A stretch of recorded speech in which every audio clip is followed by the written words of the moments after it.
The night my door was already open. God says that sometimes what scares you is not danger but a warning you fail to understand, and I realized that the night I came home later than usual and everything felt normal. At first the street was quiet, the porch light was on and nothing seemed wrong, but the moment I reached my door something felt off, not loud, not obvious, just a strange silence like the house was waiting for me, and when I touched the handle my heart dropped because the door was already slightly open, not broken, not forced.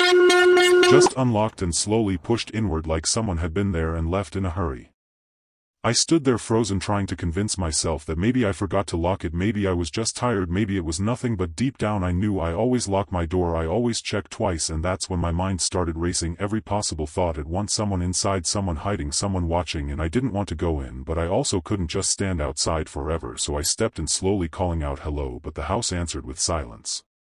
Everything looked normal, the couch, the table, the kitchen, nothing moved, nothing missing, but the air felt heavy like something had just happened, and then I noticed it, the back door slightly open, moving just a little with the night breeze, and my chest tightened instantly because I knew I had locked that too, and now the fear became real, not imagined, not in my head, something had been here.